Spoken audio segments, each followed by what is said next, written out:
Welcome to the TopRank Marketing News Roundup. I'm Tiffani Allen. And I am Joshua Nite.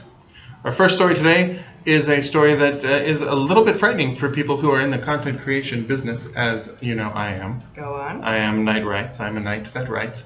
And this report shows that marketers say they have high hopes for automated content, that they're hoping that automated content can one day replace the content creators who, of course, can't dynamically generate modular content immediately for everything, every particular demand. I mean, I can, but most of them can't. Most cannot do what you do, Josh. Which is good for now. But the study that was conducted by Forrester Research on behalf of Persuedo, perhaps, which, by the way, is a cognitive content platform, which is trying to develop content creation automation. It shows, oddly enough, that marketers are in favor of that particular thing. So it said 78% expect that a modular content creation program could maintain and update their content for them. 56% thought that it would be modular and dynamic, and 43% thought that it would be able to customize and personalize content on the fly.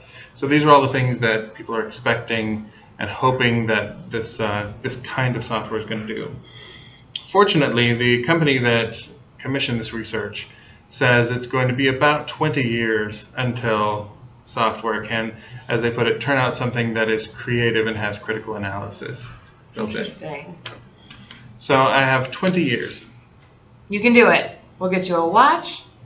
I think that's what happens after 20 years. I'm not sure. I'll retire to the Caribbean and write my memoirs. And I will be ready to read them. Wonderful. Actually, I'll just have software write my memoirs. There you go. Aw, that sounds awful. A new report from Activate from Blog Lovin' shows that Instagram for influencers is the most engaging platform with their audience, with about 60% saying that was their most engaging platform, while 18% said Facebook. So it's interesting in terms of influencer outreach and marketing. When you're proposing messages and communicating with those influencers, it might be interesting to take a different approach. The same study also showed that 34% of influencers thought that brands did not have realistic expectations for the costs of influencer marketing. I saw that it was like between $250 and $500 for a post. Yeah. Like for an Instagram post, and then it's like $500 for a blog post. Which is interesting, but it is holy more cow. work. Yeah, it is. Well, just to think the high end of Instagram is the same as a blog post. Like, bro, you can take a picture in like a second or two. You could. But it takes the automated content creation software at least 3 seconds to write a blog post. Number 2 will surprise you. These are my favorite Actually, ones. it's more number 2 will surprise you. Question mark. That's not how it works. Exclamation point. You know, one thing a robot cannot do is this show. That's true. Hopefully. Ooh. This just in, they're working on developing a robot that will host weird YouTube videos for you. No. Patent pending. Right. Actually, our next story is also about Instagram, Go on. as I call it. Instagram. From the Content Marketing Institute, they took a look at how Fortune 500 companies do Instagram, and a lot of them are doing very well. But they also then took a look at the way that people use Instagram to give you super secret hints on how to outperform Fortune 500 companies on Instagram. So here are a few things that they discovered. They discovered most Fortune 500 companies post during work hours, but that most engagement is between 10 p.m. and 3 a.m. 3 a.m. is when I engage on every social media platform. What's that Matchbox 20 song? Baby, it's 3 a.m. I must be on Instagram. That is close. If you were born before 1990, enjoy that joke. They also found that most of these businesses are posting during the week and resting on Sunday, as you know, religion has suggested we should. However, most engagement on Instagram is on Sunday. Interesting. So until everybody catches on to that, you can stand out by being a Sunday grammar, we call them. Huh. Yeah, like a country grammar. People who use Instagram are called grammars, right? Yes. Okay. Also, they found that these brands tend to post graphics that are pre-made so that they would look slick, you know, professional, looking good. However, people prefer to engage with apps, with stuff that is actually created in the app, weirdly enough.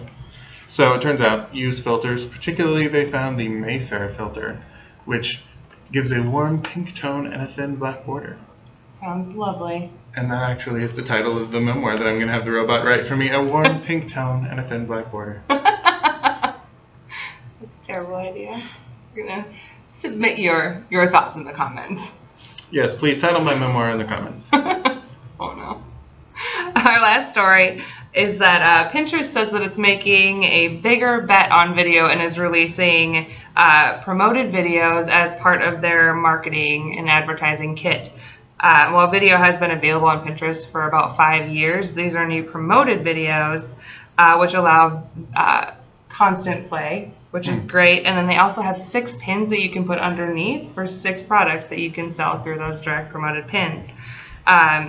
So it's a new kind of take on the visual medium, but it has been shopping enabled and making big strides toward making e-commerce easy from the site. I know we talked a little bit about the Pinterest basket situation, but this will be interesting to see if there's any difference in performance between your typical promoted pins and your promoted videos with the buy me pins underneath.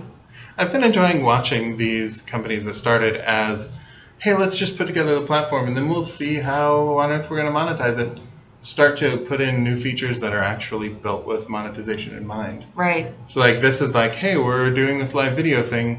We're going to make it easier for people to buy stuff from your videos, like built in. So it's cool. I mean, people want to buy stuff. We want to sell stuff. Absolutely. I think it's going to be a very interesting next couple of months for this to see how it rolls out, how people are using it, and what those metrics look like, especially compared to, Facebook promoted videos and things like that. It's going to be interesting to see. I think you mean it's going to be interesting to see. Okay, we'll be back next week with more top news stories. You can follow us on YouTube here or follow me on Twitter at Tiffani_Allen. And you can reach the robot that does my Twitter for me at Nite. Otherwise, you can follow at TopRank and subscribe to the TopRank blog for more news and insights and wonderful marketing information. We'll be back next week with more news. Thanks for tuning in. Bye.